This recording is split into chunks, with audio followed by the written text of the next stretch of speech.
Ladies and gentlemen, let me just quickly start a session on generational economy 2, and this is part 1, which will be continued later. We will have 4 presentations. Each presenters are assigned to 10 minutes. We have 2 discussants, Ron Lee and Sio Pachot, and they will get 5 to 7 minutes for their responses, and then there will be an open discussion session, questions and answers, for about 20 minutes. The first presenters are Agnieszka Chloń-Dominczak and Wojciech Lankowski on the evolution of the generational distribution of income, consumption, and the life cycle deficit in Poland between 2004 and 2016. The floor is yours. Agnieszka, if you present. The title is self-explaining. We wanted to look at what happened with the generational distribution of May 98 aggregates, including, most importantly, income, consumption, and life cycle deficits between 2014 and 2004 and 2016. This was a very specific period for Poland, as well as many Central and Eastern European countries, because of the remarkable growth that we have been observed following the EU accession, but also overall developments in the economy. As you can see from here, the real GDP grew by more than half, employment rate increased quite significantly, unemployment declined, real average wage also increased, and the poverty rate also declined to some extent. And the question is how this growth was distributed amongst different generations. So our research questions are how the changes that we observe affected the labor income and consumption and life cycle deficit, which components of consumption increased more than the others. Are these changes affected by the population aging and changes in the age structure? How was the generational distribution of the life cycle deficit affected by these changes? And the question is whether we see some convergence, whether what happens in Poland brings our NTA-age profiles more to what happens in Europe in general or selected European countries. And here we used Agenda age profiles and Agenda outcomes as a reference point.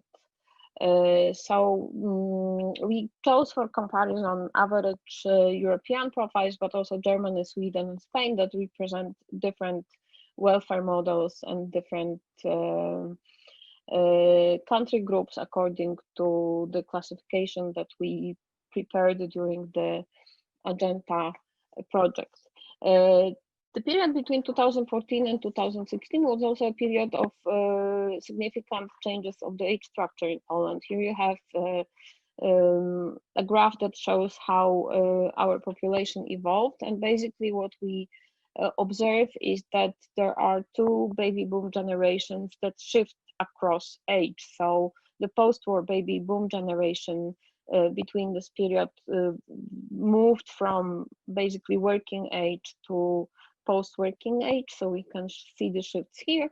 And the young generation, so the baby boomers from 1980s moved more towards the prime working age. We also see very low fertility levels, some echo of the 1980s baby boom generation, but overall very low fertility rate. That also affects the age structure. If we look at what happens with the major components, how they changed between 2004 and 2016, taking 2004 as a base and looking at the real changes. So this is without accounting for inflation. We see that the life cycle deficit increased, but much lower than consumption and labor income. Actually, labor income increased more than consumption, but specific parts of consumption, particularly including health, increased more than any other aggregate that we observe. We also see an increase of overall public transfers, inflows and outflows, which are higher than the increase of the labor income. So there is a lot of things that are happening with the aggregates, and the question is how they are distributed and how they are affected by changes of the age structure and changes of the age profiles. Here we see the sort of ratios of aggregate consumption, life cycle deficit, and between generations. We took here the age boundaries which come from the NTA. So these 57 and 27 are the boundaries for 2016. They were lower in earlier years. That's I should note. And again, here we see that the generational ratio increased in almost every case. So basically in 2016, we observed that people 57 and over have higher aggregate life cycle deficit than generations until age 27. The same is observed with regards to consumption, and very fast increase that we see in the case of public consumption on health, and also with the public transfers right now. In 2016, the older generations consumed almost 2.5 of what was the consumption of the younger generation. So here we also see the growth. So there is a generational change that we see. And we also saw what is important, that the per capita nominal labor income for the primate generation, so the normalization factor that we use for the NTA, also increased in Poland, again in real terms, both per capita and the aggregate. However, and this should be kept in mind when we compare to the European profiles, average nominal income of those between 30 and 49 in Poland is still in euro less than half of what was observed in Spain in 2010, and even more when we compare to Germany and Sweden. So that's just for the comparison. We isolated the effects of change of population age structure, per capita profile, and per capita normalized profiles for different aggregates. And here, when we look at what happens with the life cycle deficit, if only population age structure changed, the life cycle deficit would have increased, but most of its increase comes from the change of per capita age profile. However, it is driven overall by change of the labor income and consumption levels. So the fact that all aggregates grew when we compare to the normalized age profile. So when we take into account the fact that the wages of people increased between 2004 and 2016, we actually see a decline of the life cycle deficit and also lower consumption with increased labor income. And again, as previously, we see that the public transfers, inflows and outflows grew most significantly. I will right now move to discussing the age profile. So with the consumption and the age profile of consumption, when we look at the aggregates, there's an obvious shift which is related to the structure of the population. However, when we look at what we observe in per capita, this is normalized. These are normalized values. We see that the consumption of the older generation between 2004 and 2016 basically remained the same normalized. We saw the drop in 2008, so that was the period roughly of the economic slowdown in Poland. But we see that the consumption of the younger generations in 2016 is below what was observed in 2012, but more than we observed in 2004. So there are shifts in consumption which are not similar across different generations. We compared then the per capita profiles normalized for standard age groups between countries, as there are different boundaries of productive age. So for sake of comparison, we used the traditional demographic boundaries. And what we see here is that when we look at the consumption, we see increases in the younger generation and basically more or less stable, with exception of 2012 in the primate generation, and similarly more or less stable consumption in generation 65 plus.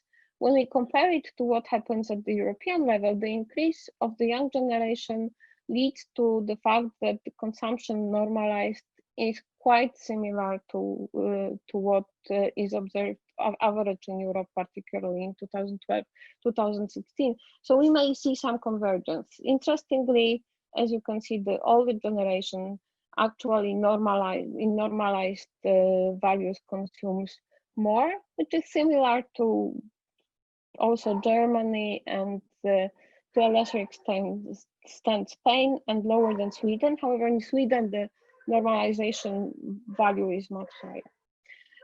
With the public consumption, we see a lot of volatility with the young generation, which is mainly due to what happens in education, which is basically subject to very swift changes that affect the structure. So, for example, change in the organization of schools means that the per capita spending changes, and this is very unpredictable, I would say, from what we observe in our historical perspective. At the end of the life cycle, on the other hand, we see increases which are mainly caused by the changes in public consumption of health that, as you can see here, is growing faster than the growth of normalized wages.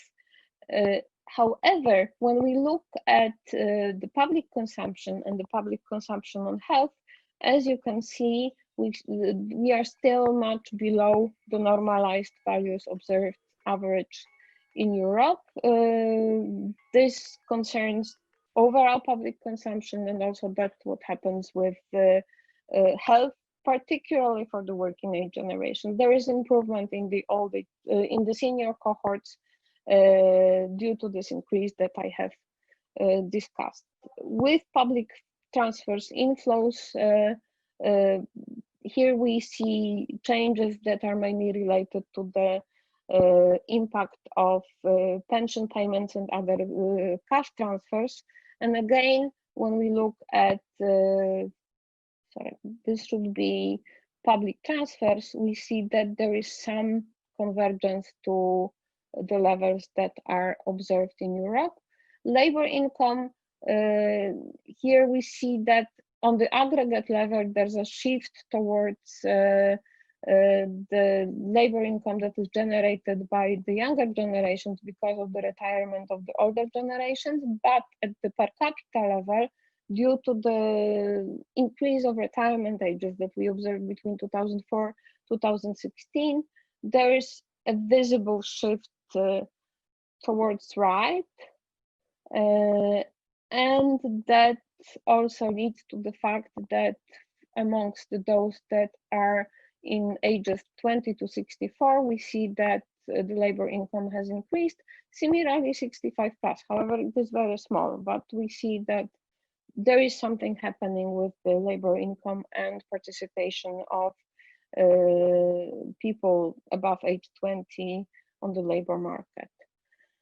The life cycle deficit, following changes in the consumption and labor income, we see that again there's a shift of the boundary of the economically productive age towards right. So this is moved from 54 years to 57 years, which is still below what we observe in other countries, but still some improvement compared to what happens. This will probably be reversed because of changes in retirement age and going back to previous ages, but that we will be able to see in 2020.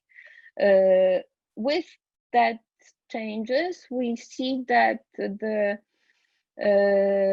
labor, the life cycle deficit that is observed in Poland, that was higher than what was observed in Europe, is more or less at the European level at the moment, or even slightly below for the younger groups, a little bit higher for the older group, but not as much as it was in 2004. So there are some improvements which are also seen in the boundaries of the economic active age, as I have mentioned.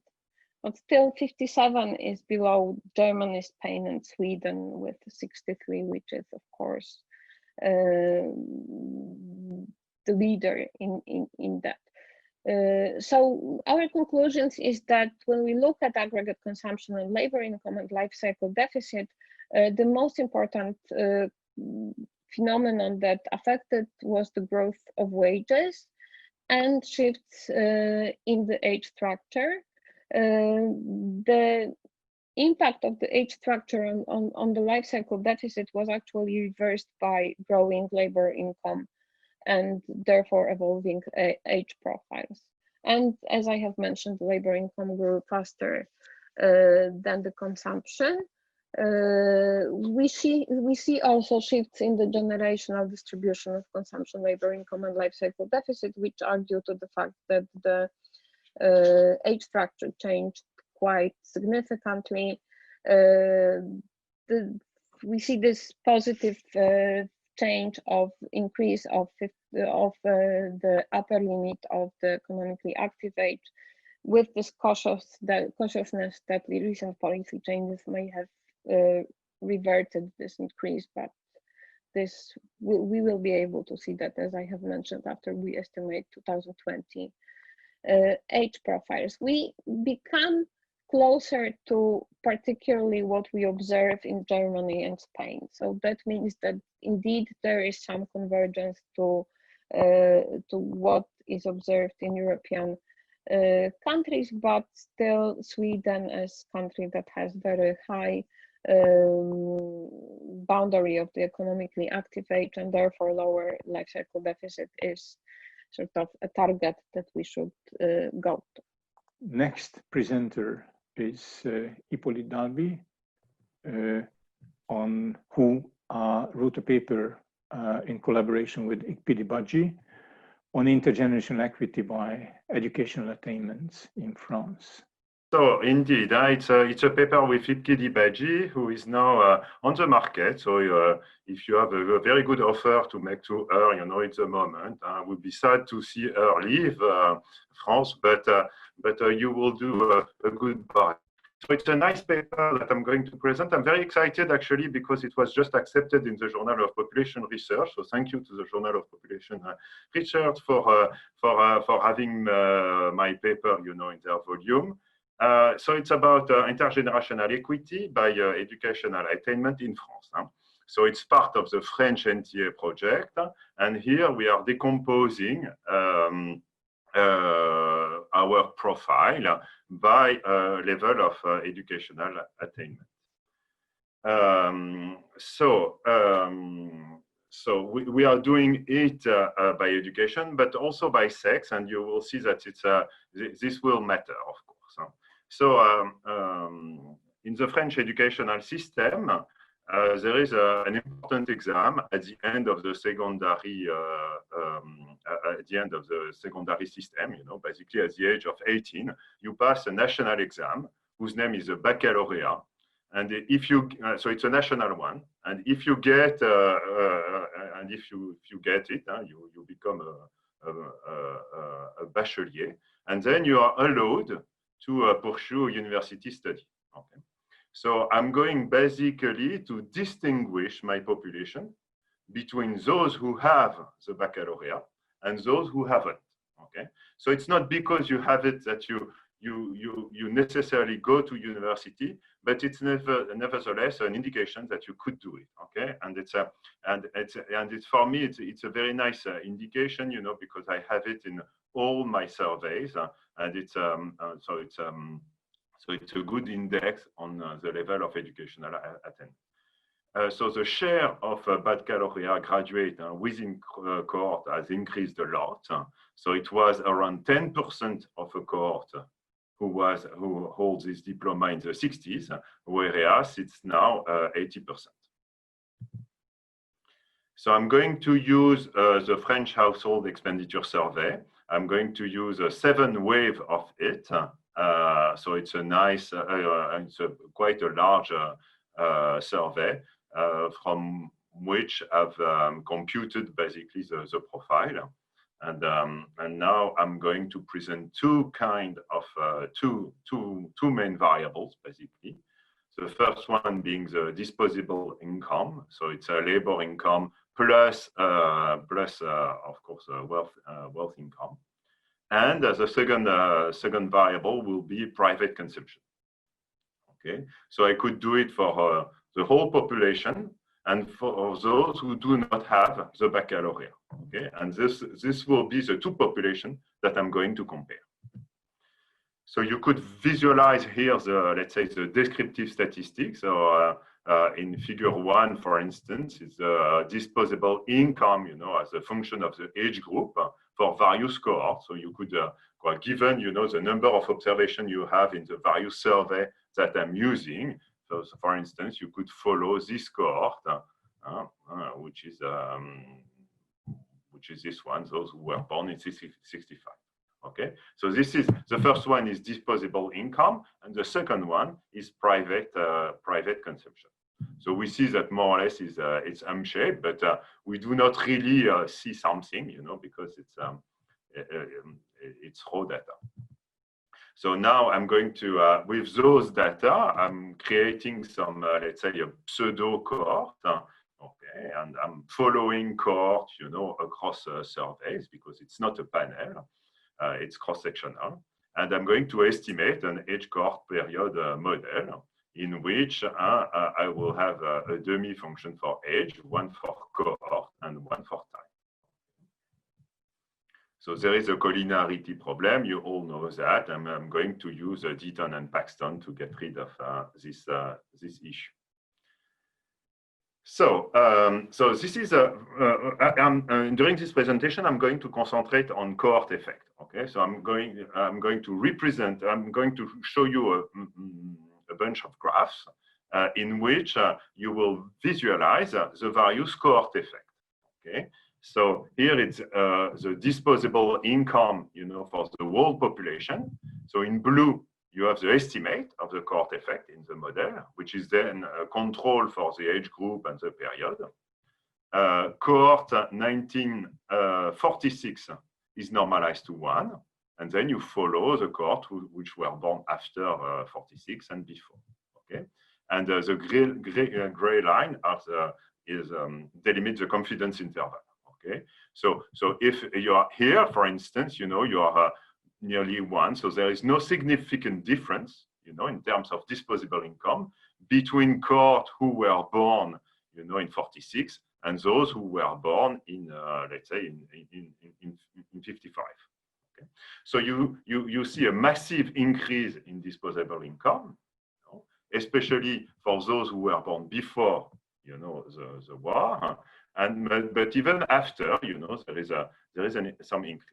And for the private consumption, okay, it's also a strong increase, you know, across cohort. And this is for the whole population. So there is no sacrificed population, generation, sorry. The baby boom are not better off than those who were born in the 70s, okay? It's what we obtain. And here the situation is completely different because we still, for instance, for disposable income, we still see an increase, you know, between those who were born in the first half of the century and those who were born in 46. And then we see a mild decline, you know, in disposable income for those who do not have a baccalaureate. And if you have a private consumption, it's not so clear. There's no decline, okay, but the increase is much lower than what was observed, for the whole population. Let me continue. So now I'm going to distinguish men and women. Okay, so I'm going to focus on disposable income, of course. I do not care about consumption because, of course, the distinction between men and women is not so interesting, for consumption. So here it's only for the individual variable, which is income. And you see that for men, after an increase, till the 40s, there is no more increase, for the whole population of men, whereas you have a strong increase, for French women. So if you compare a woman, who were born in the 80s, with one who were born in the 40s, there is a strong increase in disposable income, and we all know why. It's because of the increase in labor participation of women in France and in other countries. So now, if I'm going to the comparison of men and women without tertiary education, those who do not have this baccalaureate, then you see that for men there is a strong decrease. Okay? And even the baby boomer, those who were born here, were not so in such a good situation. Those who had the best situation were those who were born in the late 30s or in the 40s. This is for men. But for women, okay, we see no decline, in disposable income. So I'm done. So the main result, of this paper is to show that men without tertiary education, experience a decrease in standard of living. Since Coart born in the early 40s. So even the baby boomer did lose. And so this is an interesting and important, category of population, men without education, who did lose with respect to, let's say, those of the same category who were born before. Okay. So it does not mean, of course, that that the disposable income is on average larger for women than for men. Of course, still there is a gender gap. Basically, women are less well paid, but they benefited from some increase, and even if they did not have some tertiary education. So this work can be complemented by other measures of inequalities and in various directions. Thank you very much. Thank you. Thank you so much. The next presentation has 4 co-authors: David McCarthy, James Sefton, Ronald Lee, and Jose Samt, and it will be about generational wealth accounts. And I suppose, David, you will present it. So really, we're going to be talking about, so in a few of these conferences, we presented generational wealth accounts. And in this paper, what we're going to do is we're going to present an analysis, a longitudinal analysis of generational wealth accounts in the UK over the financial crisis. And so, and what we investigate is the relationship between public and private intergenerational transfers over the crisis.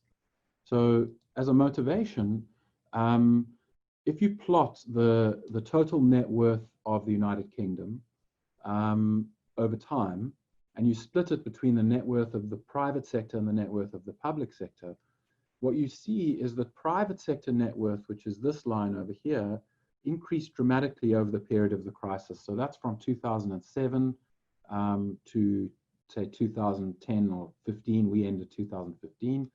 And you can see that the private sector net worth increased from around, something like 420% of GDP to almost 500% of GDP.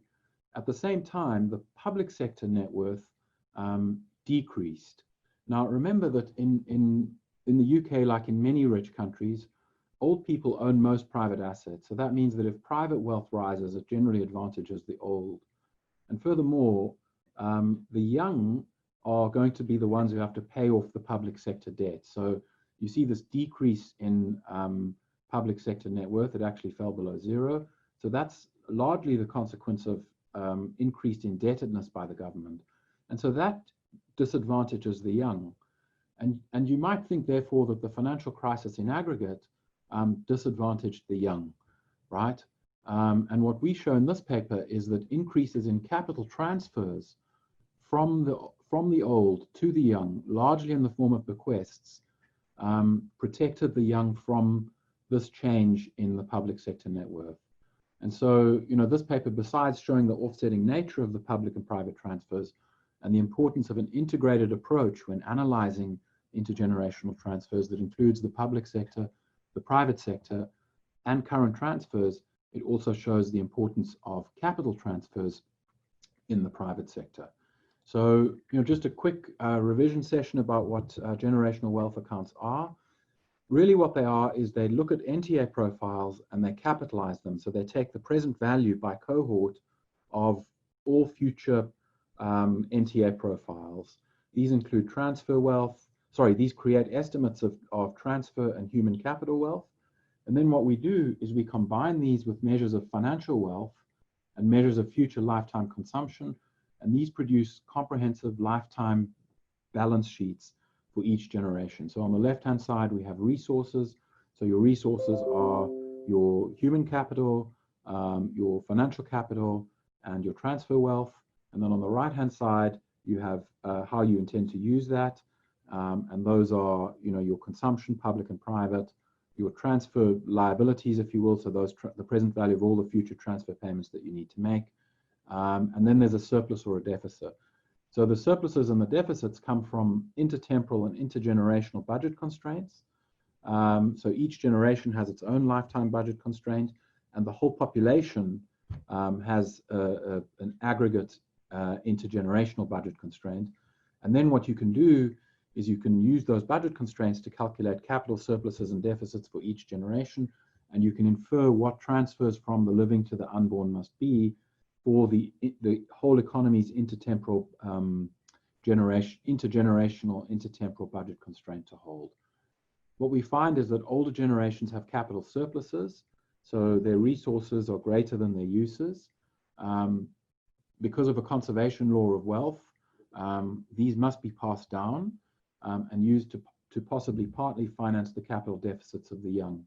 So if the young expect to consume the same as their predecessors have as they age, they don't have sufficient resources, and they will need to rely on the capital transfers that are passed down to them from the old. And you can aggregate these surpluses and deficits, and you can regard them as measures of consumption sustainability, and under mild assumptions, intergenerational equity. We've called them, in the private sector, we've called it the savings gap. In the public sector, we follow previous literature and call it the fiscal gap. It's a well-known measure of the sustainability of public finance, thanks to Larry Kotlikoff and his co-authors. And we add the savings gap and the fiscal gap together, and we get what we call a consumption gap. We calculate them annually for the UK from 2005 to 2015, and then we use them to examine changes in the intergenerational economy over the period. So this graph shows the savings, fiscal, and consumption gaps from 2005 to 2015. And you can see that the fiscal gap, which is the top line, increased dramatically as a percentage of public consumption. So, and really this is due to the public response to the financial crisis. And I think during the COVID-19 crisis, you'll see something very similar and possibly even larger. So, the public sector responded by increasing its spending and raised less in taxes, and so the public sector deficit increased, and that means that the fiscal gap increased, but the savings gap decreased. And the reason for that is because ironically what happened over the financial crisis is that the value of financial assets, such as housing, bonds, and even stocks, increased. And so what that meant was that there was a greater surplus or a slightly smaller deficit, depending on which side of the line you are, in the private sector. And so you can see there's some kind of offsetting nature. These are expressed as a percentage of the relevant consumption. So the savings gap is expressed as a percentage of private consumption. The fiscal gap is expressed as a percentage of public consumption, and the overall is expressed as the consumption gap is expressed as a percentage of overall consumption. And that's why it's not clear that how these can add up to that, but they do. And you can see that broadly speaking, the consumption gap roughly remained the same. So it looks like there were these offsetting changes in the fiscal gap and in the savings gap. Now, because I only have 10 minutes, I can't go through all of the complications. It is complicated. What we've got here is per capita generational accounts adjusted for changes in productivity, okay? And we've taken the 2015 per capita generational wealth accounts and subtracted the 2005 ones. So this shows the difference between 2015 and 2005 adjusted for productivity changes. And you can see that, and I've put a purple line here because there's sort of two groups of people. There's those people who are older than 40 and those people who are younger than 40. And they responded in sort of quite different ways. So in terms of the public sector, the elderly pay higher taxes, but they receive lower transfers. And so you see that they slightly worse off in terms of the public sector, whereas the young paid fewer taxes and received slightly higher transfers, so they are slightly better off.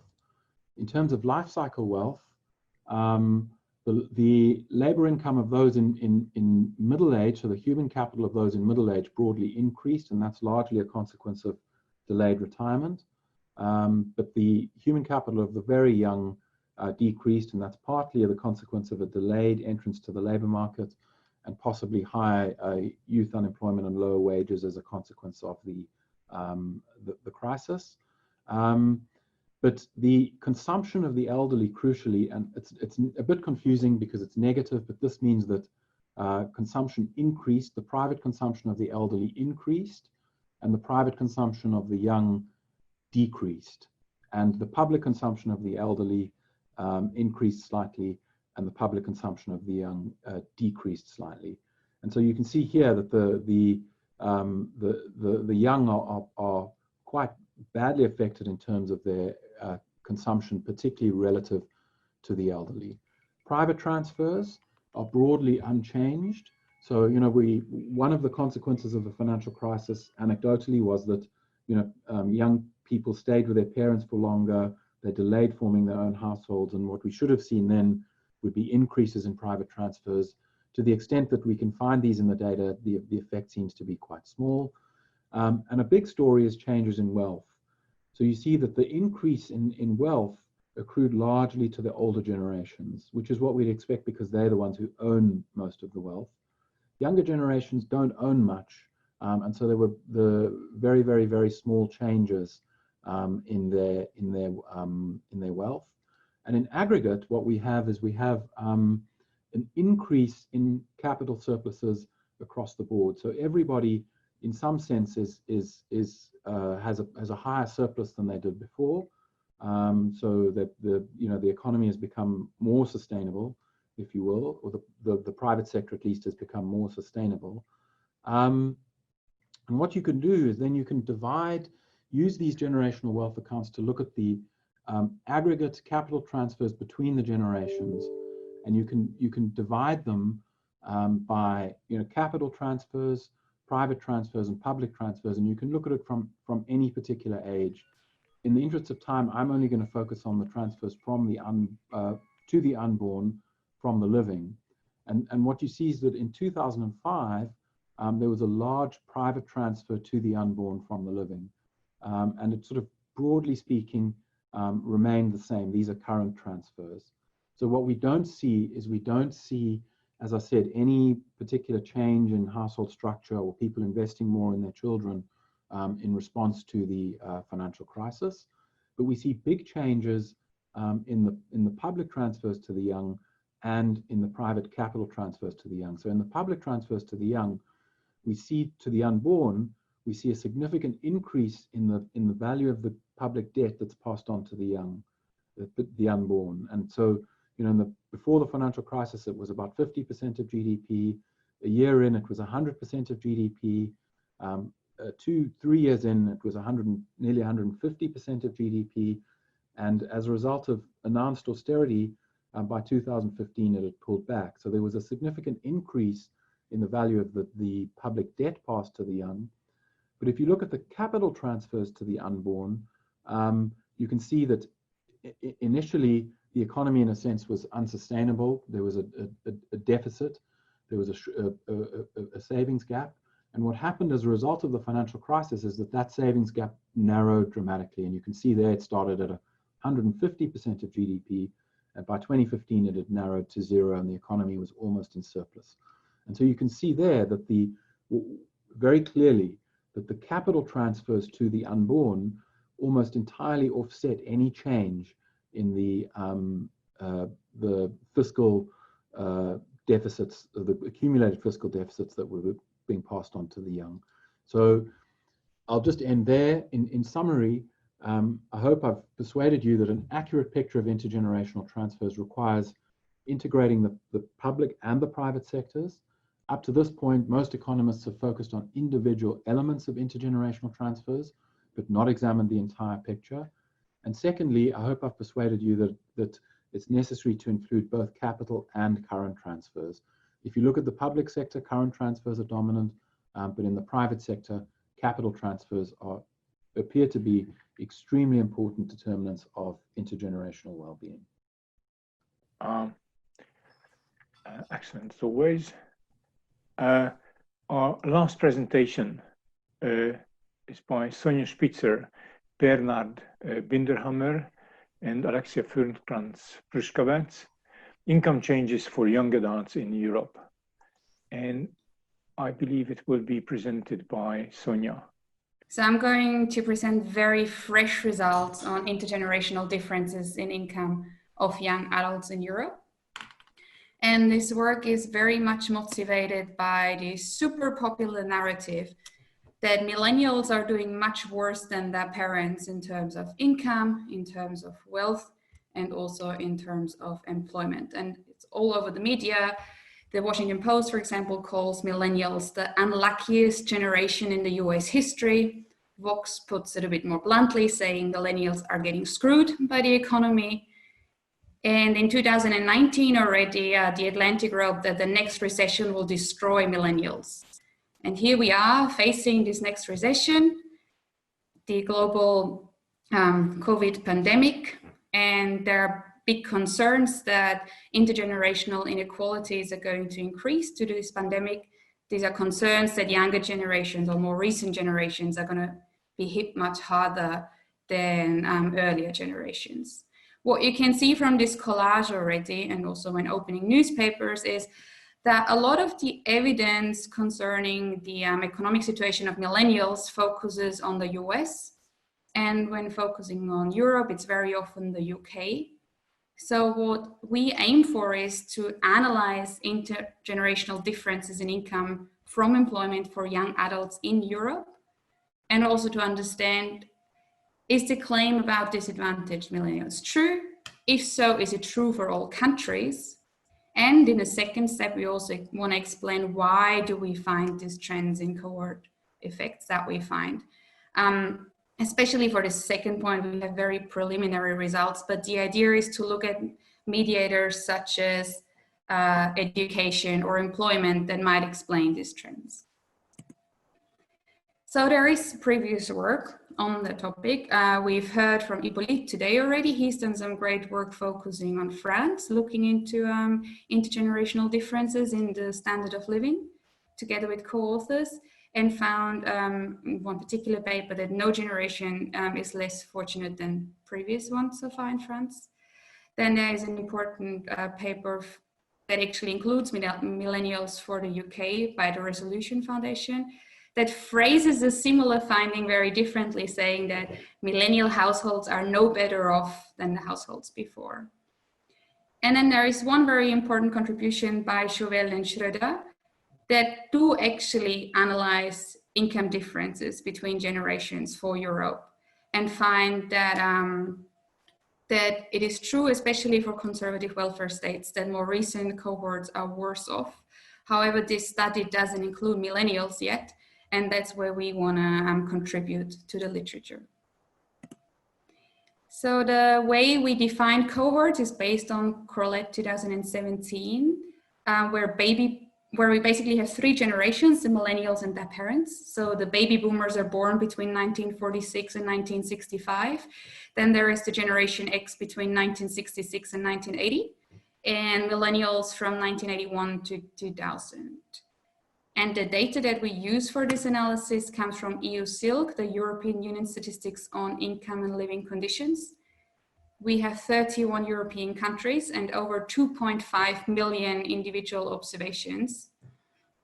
And similarly to the analysis by Hippolyte, our main variables of interest are the age period and cohort dimensions.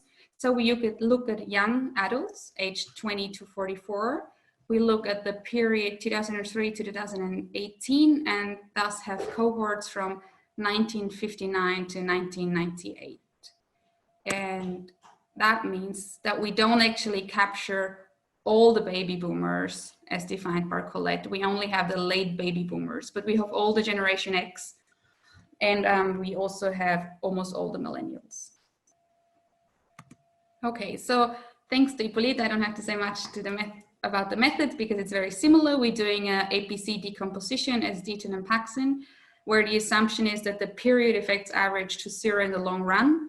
That's a pretty strong assumption. So we're also doing some robustness checks using different APC decomposition methods. And when it comes to the actual application of this method, we're following Gustafsson and Ricketson, because in addition to the age period and cohort variables, we also want to consider mediating variables that we want to include in our regression analysis. So our dependent variable for now is individual annual income from employment. That means employee income on the one hand, and then also adding profits and losses from self-employment. If someone has both, we just add them up. We have gross income so far because not many countries provide net income in EU-SILC. And obviously the data is inflation adjusted. And for now, we're focusing on values in euros. And then the focus of this presentation is on the age period and cohort outcomes or actually on the cohort outcomes on the generations. And also some preliminary results on the mediator's educational attainment and work status. Later, we want to do similar analysis by gender, by education, maybe even by the working hours. And these are already our results. I know this is a lot of countries. I will slowly walk you through it. So what you can see here on the y-axis are the actual cohort effects in euros, and then on the x-axis you have the cohorts. And keep in mind that for now the y-axis are normalized. We haven't found a clever way to do that yet. So for now it's more about the trend in each country rather than comparing the magnitude of the trend between countries. And there are already some interesting results. So similarly to Chauvel, we find that so comparing the whole range of cohorts that we analyze, in Southern European countries, for example, in Greece or in Spain, more recent cohorts are having lower incomes than earlier cohorts. So these cohort effects, they are strictly negative. And we find the same for Iceland and the UK, but these results are a bit off and not very robust yet. So I'd rather focus on the main results here for now. And then the opposite is true in, for example, almost all Central and Eastern European countries. Look at Bulgaria here or Estonia here. Each cohort in this country is doing better than the previous cohort. But this is also true, for example, for Germany or for Norway or Sweden down here. So the first finding that we have is that cohort effects or generational effects on income differ substantially between European countries. And then a second finding that's specifically focusing on millennials. We've added a gray line here indicating when the millennials entered the stage, so in 1981. And what we find for all countries is that once millennials enter the stage, these cohort effects are either stagnating or decreasing. Let's use Estonia as an example. So we see that each generation is doing better than the previous generation, so the cohort effects are strictly positive, but then this curve flattens once the millennials enter. And in Denmark, for example, or in Ireland, the trend is even reversed, so the cohort effects suddenly become negative for millennials. So that's the second finding, that the income of millennials has either decreased or stagnated according to this analysis. And a very, very quick glance on our mediation analysis. What you can see here is the blue line is the estimated cohort effect, just as you've seen it in the previous graph. And then the black line is the estimated cohort effect once we also account for education. So once we add education to our regression analysis, which basically means once we compare cohorts with similar levels of education. And the important take-home message here is the black line is always below the blue line. That means comparing individuals with similar levels of education across cohorts, more recent cohorts are doing worse. Or in other words, education doesn't pay off as much anymore as it used to. So that's the first finding from the mediators analysis. And then the second one, when we do the same thing with work status. So here again, the blue line is without any mediating variables, and that the black line includes this time work status as a mediator. We can see that in some or in most Southern European countries here, for example, Italy or Spain or Greece, a lot of this drop towards in recent cohorts in income is explained because of their different work status. For example, because more of them are working part-time than full-time. So there is a lot that we still need to do. For example, we want to try some more APC decompositions, although we have used the one by Chauvel already. In terms of this, the results are pretty robust. We might have to also do this analysis again with national currencies, because, for example, for Iceland, a strong change in the exchange rate to the euro might explaining the strong negative effects that we find. We will also want to look on to the countries that actually provide net income rather than gross income, and also try different age ranges. But I think for now would be a really good time to get some of your feedback and questions. So I'm very much looking forward to any suggestions you might have during the discussion section. Thank you.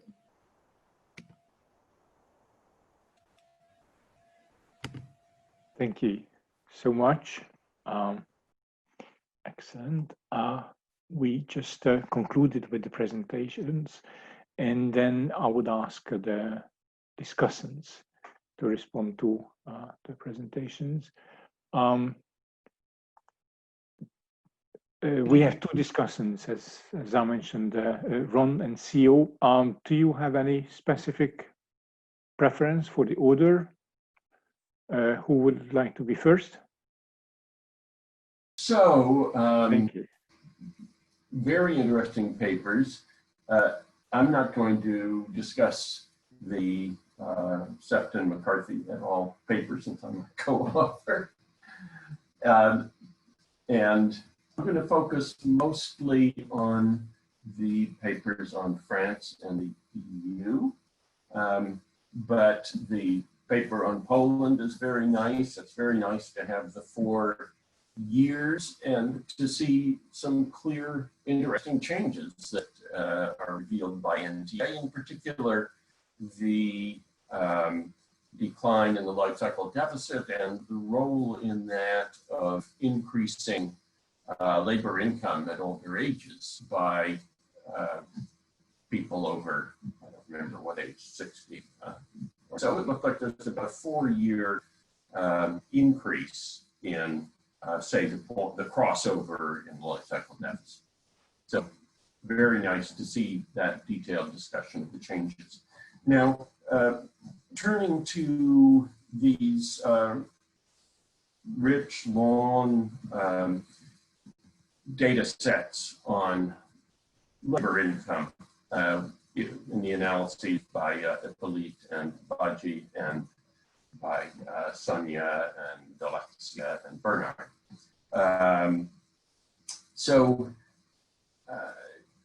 Why not just add up the labor incomes for cohorts and then compare them? Well, you can't do that because you observe, first of all, you don't have the labor income for every year. And secondly, you observe different parts of the life cycle for different cohorts. So you only have maybe 10 or 15 years, something like that, out of the full life cycle, and you see it for some cohorts at older ages and some at younger ages, and yet you want to be able to compare them. So how are you going to do that? The age period cohort models are one approach to letting you fill in that whole age distribution. On the other hand, they come and they're very tempting, and they've been used. There's a big literature on them. They've been used by Beaton, but by many, many others. The difficulties are, first of all, the model can't be identified unless you introduce other assumptions, and the other assumptions are often not very appealing.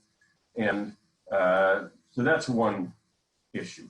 The second is in the model itself, not in its estimation really, but the model assumes that the world and the data are multiplicatively separable. Among other things, this will mean that every cohort has the same age pattern, as I understand it. I'm ready to be corrected by the authors. But it seems to me it assumes that every cohort has the same multiplicatively or proportionately the same age distribution of earnings, and yet there might be important changes over time in those age distributions, and how do they get picked up in the model? Or there'll be important differences between educational groups, because we know if you have low education, you have higher earnings earlier on and lower later on, and so on and so forth. People with more education work longer. Okay. So what are the identification assumptions used in these two papers? I wasn't very clear on this, and there wasn't, I mean, it's just a short PowerPoint, and there isn't really time to go into technical details on the part of the authors. But I didn't know, because I don't know exactly what the identifying assumptions are, I don't know how to interpret the cohort estimates. Now, for France, they seem very plausible and easy to understand. We have these, more or less monotonically increasing cohort effects and so on. The differences by education, by sex, and across the years seem very interesting and reasonable. But, well, I've already said, my worry is the age shape of earnings may be different for different cohorts. And so if you observe some at later years and some at earlier years, and then try to fill in the whole age distribution and compare them using a cohort effect, there may be problems with that. I'd like to see some sensitivity analysis, maybe even some empirical testing for whether there are interactions of cohort and education, cohort and age effects, and so on. Okay. Now on the EU one, let's see, I'm at 5.5 minutes. I think I have 7. Sonia, Alexia, and Bernard. It's a very nice setup. It's a great data set, and these are very early results. And I think this version of the PowerPoint is answer some of the questions I had from, I think, an earlier version, unless I didn't read it carefully enough. But I don't understand the extent to which we can compare these cohort effects across countries, even in whether they go up or down, since the period effects are constrained to average to 0, which I don't entirely understand, but in countries with rapid economic growth, that's going to have different implications for the cohort. The cohort effects then have to absorb all the long-term period growth in earnings, it seems to me. Or maybe some of them, those get absorbed in the age effects, I don't know. But what's happening in the periods that are the rate of economic growth that's being averaged to 0 in the period effects has to get picked up somewhere else. And that's going to spill over into the cohort and age effects in ways that are going to make it difficult to compare the cohort effects across countries. I suspect, I worry about, because I see these huge negative cohort effects in some countries like UK, and I just don't know how to interpret them. Well, I better stop talking. My time is up. Very nice papers. I enjoyed all of them. Thank you very much. Thank you. Thank you, Ron, so much. And CEO, the microphone is yours. Hi, thank you. Hi, everyone. Okay, very papers. I'm going to comment a bit of not all of them because anyway. First, I find very interesting this approach of the cohort age and time. I think it could be an interesting like side product of NTA because we could explore all the longitudinal databases we have in the countries, like either national sets or not. And I think it's interesting because of the cohort effects, but also the time, because we could have a look at the effect of the cycles and other trends. And actually, because the cohort, I don't know if you had in the papers you revised that was mentioned, but at many years ago, they were talking about a negative cohort effect for baby boomers when entering into the labor market because of the size. So probably the size of the generation can have an impact on the wages, no? But anyway, I think this is very interesting, a new interesting line of research for NTA also. And then I also find interesting that Hippolyte was focusing on the pre-baby boom and the baby boom cohort, and he found not negative effects yet, but of course, when you reach millennials, we do have negative effects. I think this is really interesting. And also, when Hippolyte is commenting at the end of the paper, other variables that are important, not just income and not just consumption, but longer lives and leisure in order to measure welfare. I think we could do some work on that, no? Because we have measures of leisure also, and we have lifespan, so we could use NTA to contribute to that probably. Yes, and then I mean now the General Wealth Account papers I couldn't really have it before, but it was very interesting, this idea of that the private sector is compensating for the public sector, and this is we can capture that with NTA. And probably there is also there will be a change in that because the family structure is changing a lot. So the compensating role of the family in these different cohorts probably is going to be very different. So this is also something worth to analyze. So that's it. So very very interesting the papers and nice to see you. Thank you very much. And we still have a few minutes left for questions and answers, comments from the general audience. Who will be first? Good day. This is Marcel Meret from University of Ottawa. I just have two short questions, if you allow me. One for Hippolyte. I was wondering, from your data and your results, if you can calculate the rate of return of this baccalaureate, if it's something that we can derive from your results. And the other question I have is for David. This is about of course, the wealth. You haven't mentioned anything about wealth detained by foreigners. So does it mean that all the wealth, public debt, issued by the government during the crisis is owned by UK residents, or most of it at least? Thank you. I have a few questions, if I may.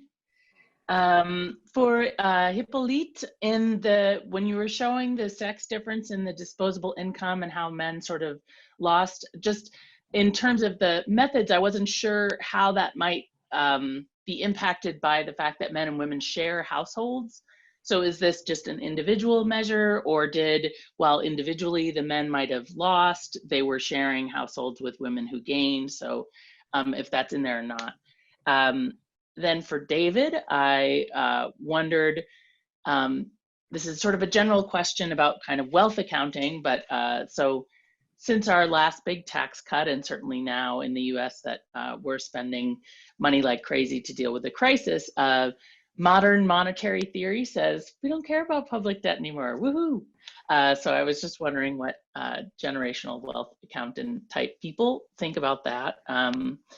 And then finally, for Sonia, in that paper, I was just confused about the methodology, the mediating factors. So it seemed to be that the interpretation was that once we're comparing sort of like to like in terms of educational attainment, that things got even worse. So I was just confused by that interpretation in terms of equity, because kind of the education you're given is sort of part of what you get as a generation. So if I get more education, isn't that sort of the good thing I got? So I shouldn't, I don't know how to say this other than in very sort of crass terms, but I shouldn't be complaining about it if my income went up because I got more education on average in a cohort. So just sort of what the interpretation is of that mediating, of adding the mediation analysis. What if the authors start answering the questions? First Hippolyte, then David, and then Sonia.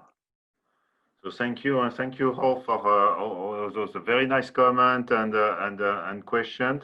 I'm going to be very, very quick to respond to Ron, if I may. So if I were very precise, I would say that those methods are not really indeed a proof of something. It's a way to visualize the data. Okay, it's done a little bit better, like having those graph with all the cohorts, and if you have all those cohorts, on the same graph, you will see a slight increase, for a given age. And basically, I would say that those APC models, with a lot of assumption, linearity, problem of identification, and so on, but they are more or less systematizing that.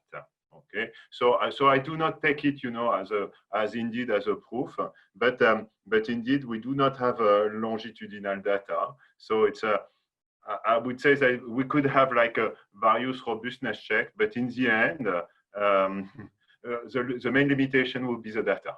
Okay, so when I've been interested in those, it was basically to respond to Chauvel, that used to use those kind of method to say that the situation of the baby boomer was the best one, and I've criticized basically his assumption and stuff like that, So, but I generally agree. To respond to Marcel, so for the rate of return of education, or here more precisely, the rate of return of this national exam, this baccalaureate. So it's a tricky question, I would say, and I love the presentation of Sonia, but I'm not so sure that I agree with her when she says that education do not pay as much as it used to be. I would say it's the contrary, it pays a lot, If you do not have the baccalaureate now, your situation is really worse than those of the previous generation who did not have this exam. Okay, so I don't know whether it pay, but it's a kind of a necessary condition. and to respond to a necessary condition for some income achievement. And to respond to Gretchen, so it's a bit complicated because so indeed when I'm considering both men and women, I do take some individual data, but it's disposable income, so it's income net of taxes. And in France, there is a family policy that goes through the taxation, and you benefit from being within a household. So it's not completely individual because of the tax system. Thank you. Thank you. David? Thanks for those questions. So to answer Marcel, what we do in the generational wealth accounts is we have, James and I went back and forward about exactly how to deal with precisely the problem that you describe, and that is integrating the rest of the world into these generational wealth accounts. There's several difficulties. One of the difficulties is that we can't describe a particular generation to the rest of the world. And one of the other difficulties is that as you say, some of the deficits may be financed at any generational level by transfers to or from the rest of the world. So what we ended up doing was we added a new cohort of people called the rest of the world, and we added a new resource, I think, a new use, and we called that the rest of the world. And then we used very, very rough assumptions to apportion the capitalized value of the UK's future transfers to the rest of the world across the different generations within the UK, and we added some estimate of the transfers to and from the rest of the world to that cohort. It's in the paper. Historically, the UK was a big supplier of capital to the rest of the world. The Victorians went out and they built railways all over the world, etc., etc., etc. And in recent years, that has shifted to where the UK is, as you say, a net borrower from the rest of the world. But we do make some allowance for that. In terms of Gretchen's question, I'm not a monetary economist, so I wouldn't dare comment on modern monetary economics. The debt, the borrowing, represents some group. There's a group of people in today's economy who are not consuming as a result of lending to the government. And if they manage to sell those claims onto future generations, then it's those future generations that are going to have to bear the cost of that. So, personally, I find it hard to believe that the debt doesn't matter at all. One of the surprising features of the recent past has been the fact that despite these huge central bank interventions in all of the world's large economies, we have not seen a reemergence of inflation. And monetary theory would say that if you increase the money supply, and absent a whole lot of other things, you would expect to see hyperinflation or high inflation, increased inflation. And it's a great puzzle as to why exactly we have not seen that inflation emerge. And as Piketty says, one way of transferring resources both within a particular generation, but also across generations, is by unanticipated changes in inflation. And he uses the example of the rentiers who lent their money to the French government in anticipation of stable prices, and were basically completely dispossessed by very high unanticipated inflation. So I think debt does matter. It may not matter as much as it has in the past, given our low interest rates and the very puzzling absence of inflation. But as I said, I'm not a monetary economist, so I wouldn't dare say any more than that.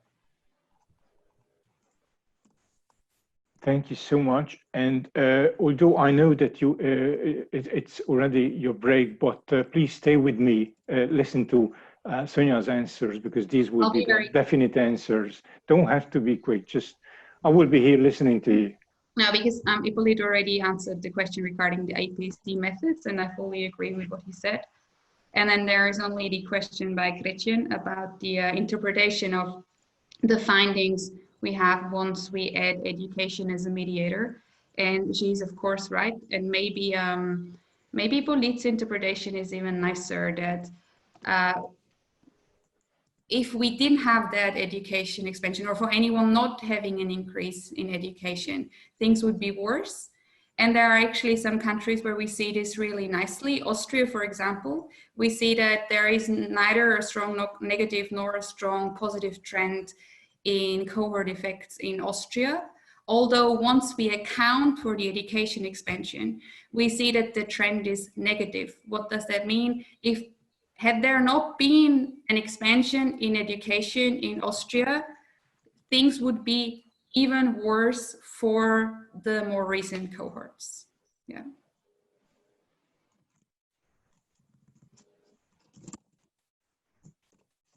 Thank you for all the presenters, the discussants, and thank you for your attention. We still have a few minutes left before the next session starts. Thank you. See you soon.